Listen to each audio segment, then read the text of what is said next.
least we can talk about sports. Hello and welcome to This Week in Sports for Friday, February 19th, 2016. I'm Mike McClung here alongside my two good friends, Evan Olawani and Tyler Dobransky. So we were a little bit backtracked here. We haven't had a show in a couple of weeks, so we're going to go all the way back to the Super Bowl where the Broncos upset the Panthers. I believe it was 24-10. I don't think it was an upset. Okay, all right. I'm going to come out and say it. I said it once and I'll say it again. I don't think it was an upset, and I think that simple. The defense wins championships, and that's in every sport. It's usually the case. Okay, maybe not for baseball, but every sport, defense wins championships. It showed again here. So I said it once, I'll say it again. The defense wins championships. When did you ever say that before? I lost count how many times I've said that, to be honest with you. I never heard this, but I have to agree with you that defense does win championships. Like when the Seahawks won, their defense was unstoppable. Broncos' defense was unstoppable. Von Miller, the MVP of the game. But Peyton Manning did not do much that game. He threw for 130-something yards. No, but he did enough. That's all. He did enough. Enough is nothing. That's what he did, Enough though. is good enough to win a Super Bowl. His defense won that Super Bowl by themselves. You could stick He did enough. You could stick Johnny Manziel out there and win that Super Bowl. Anyway, the reason I said it was an upset is because, I agree with you, defense wins championships. The Panthers' defense was good too. So, I mean, the defense to me, not was a tie, but the Broncos were, only slightly better going into the game. I was proved a little bit wrong there. I thought it was an upset because the Panthers' offense was so much superior to the Broncos, and they didn't get a chance to show that because Von Miller was just wreaking havoc on that offensive line and Cam Newton the entire game, and I think that's really... Like you said, Von Miller was wreaking havoc on Cam Newton. He's the MVP of the league this year. You would think he would rise up to the occasion and do something in the Super Bowl, but I think he kind of let the team down, and the post-game media conference, he let a lot of his fans down with the way he acted. But, I mean, he just lost the Super Bowl. I kind of understand that in a way, how mad he was, and he didn't want to really talk, but... Yeah, I don't think that's that much of a big deal. Would you like to see him sit there? Would have Peyton handled it differently? Yeah, you've been cocky all season. Now sit in front of the camera and take it. But he lost the Super Bowl, so you got to side with him on that. That's a tough thing to do. That we're never going to know how that feels, but we've all lost big games before, and it's tough. And you don't want to sit there and answer questions about how you just not that he blew the game, but he didn't play good at all. So it's not like you want to sit there and just talk about how bad you were in the most important game of your career either. But I would be proud of the season the Panthers had. They came from a 5-11 season. And they lost 2 games the whole year. And then That's they crazy. lost 2 games, and one was a Super Bowl. So I'd be pretty proud, and I think he will win a Super Bowl in the upcoming years. So I wouldn't worry about the loss right now because Peyton Manning, I kind of wanted him to get the win, to ride off in the sunset. Hopefully he retires because next year, I don't know, Brock Osweiler I think should take over. Yeah, I think he's got to retire now. But as soon as the Super Bowl ends, the kind of society we are, we start looking to baseball. We still got a couple months to go, but we talked about it before. We'll update it now with the teams a little bit revamped. Who's got the best shot this year? Best shots, I think, were the people in it last year. I think the Mets have a very good shot. I think the Royals have a very good shot. I think this year there's not going to be any really upset teams. I think it's going to be, the best are going to prevail and the worst are just going to drop down to the bottom. Okay. I'd have to agree. The Mets, with Wheeler getting back here, they're going to have, hands down, in my opinion, the best rotation in the league. Harvey, Matz, Wheeler, Syndergaard, Bartolo Colon, DeGrom, come on. DeGrom, I was thinking of his name. I was thinking Jacob. I was like, what's his last name? But anyway, yes, they have a very good lineup. They signed Cespedes back, but I'm so thankful for that. They have a big bat in the lineup. David Wright hopefully can spring back from a very lackluster season last year, but he's still the captain of the team. He's going to lead that team, and hopefully the other utility and players can step up and lead them to the playoffs again. Like you said, the Royals, they're always good every year. They always have those role players. For the last 2 years. They're all right. Anyway, they're good. Is anybody on the Cubs? A lot of people are picking the Cubs as the best team in baseball right now. No. One through 8, besides their pitcher and that lineup, all of them can hit. All of them. They have Schwarber, who's going to have a breakout year this year. Rizzo. I just don't like that kid. I don't know why. He's so good that he just hits.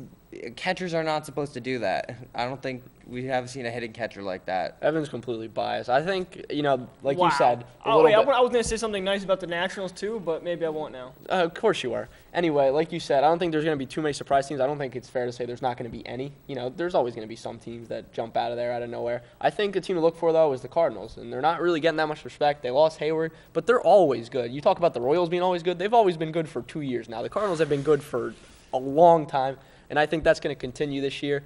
They always just seem to replace these big-name players with these guys that come out of nowhere, and you're like, how did they do that? And nobody knows, but they always play good, and the young guys they have in the outfield and coming up the pitch, they got great pitching between starters and bullpen. I think they're going to be very competitive. And they didn't have Wainwright most of the year, so with him coming back, hopefully he another pitches the ace whole to year, that another roster. ace. And they lost Hayward, but I think with Carpenter and I haven't talked about baseball Michael in so long. Wacha. There it is, Wacha They got a lot of stepping guys. up. They have a lot of people, and they build with their farm system. So when guys come up, they have trust in them that they can replace them. So I don't think it's too much of a blow they lost Hayward. And I think the team is just the Nationals, they're due for a big year. They had two kind of okay years. They have good pitching. Bryce Harper is just phenomenal. They got Daniel Murphy, who is an okay player, but they're going to be good. Okay, he was great last year in the playoffs. Okay. You were loving him then. I said that. I said I loved him in the playoffs, but even before that, I said he was an okay batter. He wasn't anything special. He had one good playoff year. He didn't deserve the contract he got. I do agree with that. But he's still a good player. He's not a bad one. He's definitely going to help the team. Doesn't make a team worse. And I think they're a team to watch out for. He's going to be an all-star this year. That's my pick. Daniel Murphy? I think so. He was an all-star 2 years ago. He's going to burn the Mets. He was an all-star. He has the potential, but I hope he doesn't because he left us. Anyway, from all-star to B to the all-star game in the NBA. Crazy game. A lot of points, a lot of records. Kobe's final game. What stood out the most? Drake ruined that picture. You see that picture? Drake ruined that picture with Kobe and LeBron, but I'm glad Kobe got his last game. He had 10 points, which is all right. I mean, he's really old. You're not expecting a lot. You're not expecting like a Magic Johnson performance. Paul George dropped 41, one away from the Wilt Chamberlain record, which is 42. But Russell Westbrook really impressed me too. I love that guy so much. He's probably one of my favorite players to watch. He does everything. Assists, rebounds, points. Probably has a couple blocks here and there. It steals.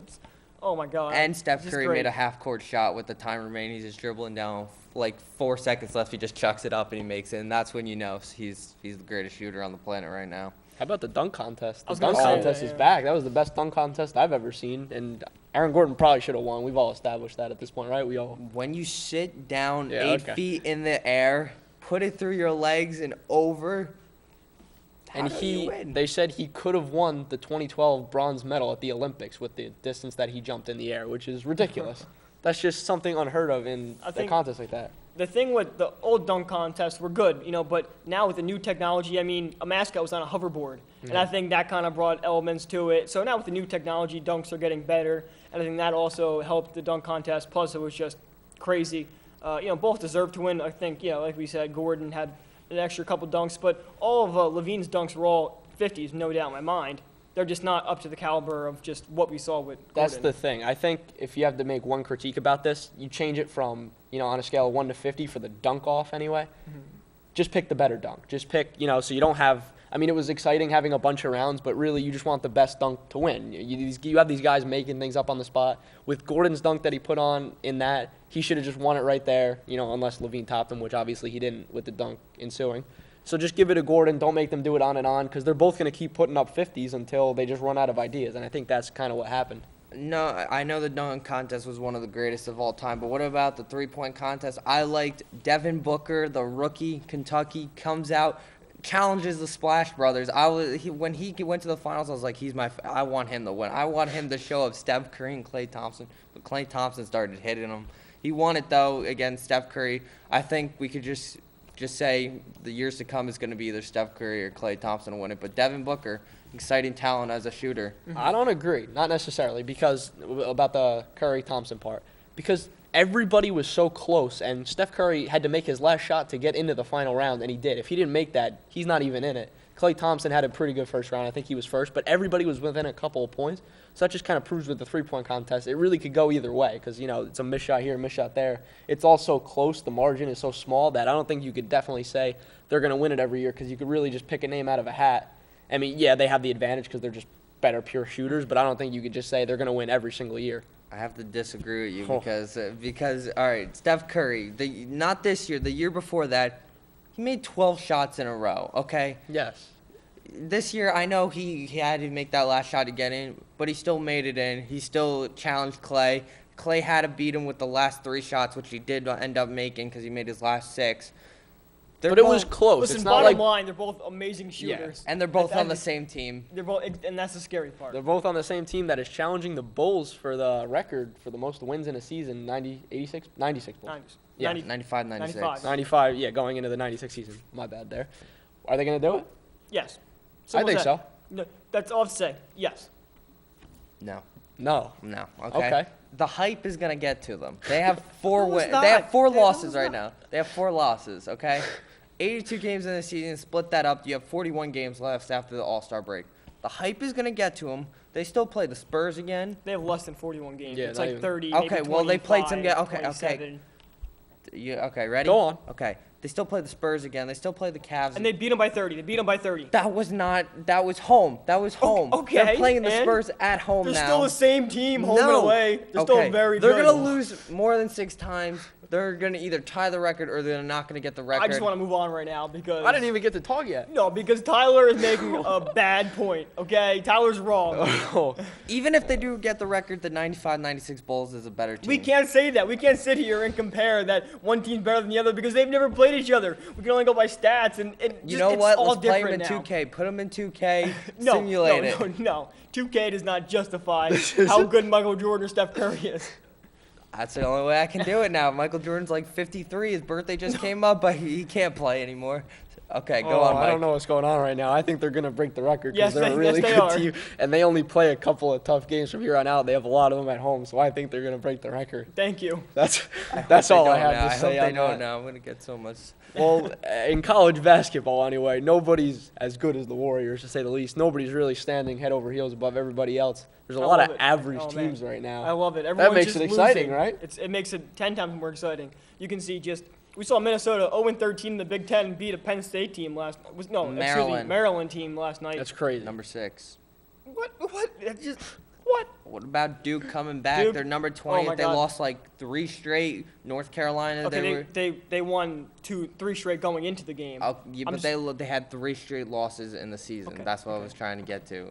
I'm just fired up now, mean? Tyler. You You got are. me fired up. Okay, but anyway, everyone was counting them out. They were like a 5th seed now, according to one of the analysis. Say his name. Joe Lombardi. That's not Joe it. Lenardi. I call it Lombardi. Okay, but anyway, they were a 5th seed against North Carolina, who's the number 1 seed coming into the game, and they won. They stuck in it. Grayson Allen. I know everyone doubts him because I they don't say doubt him at all. he's Well, overrated. you're a I Duke love fan. him. Yeah, you are. Well, I doubt him. I think he's a little overhyped, but he proved that he can lead the team and lead them to a victory against a big-name school. I don't think that game had anything to do with talent necessarily, because both of these teams are always good. They're just perennial powerhouses. This is more about the rivalry, and it's one of those like crazy rivalries that no matter how good your team is, they're going to play each other good. You know what I mean? In football, we saw the Steelers do it with the Ravens this year. Steelers were a much better team, and the Ravens beat them twice because they get up for that game. You know, that's one of the games that they circle on the calendar. They want to have it. Both teams gave it their absolute best shot, and it was still such a close game, and it came down to the wire. And I think that's what you're going to see almost every time in this rivalry, and that's what we've seen for years and years now. And I think that's very exciting. The point differential after, I think, 80 games is like 40, right? It's like 22 points. And now Duke is up 66-64 overall. I mean, that's just it's almost 44. unfathomable. It's very close. It's always back and forth, like no matter whatever. Every year you. But Duke has won the last 11 out of 13, 11 out of 14. So, just saying. We got to throw that part in there. Are you a Duke fan? Can't say I'm not. One word: who's going to win the championship? Duke. North Carolina. Oh, Harvard. All right, they still got to win the Ryan Krauss Ivy League. That's going to wrap it up for us there at This Week in Sports. For my homies, E-Dog and Tyler, I'm Mikey Boy. Have a fantastic day.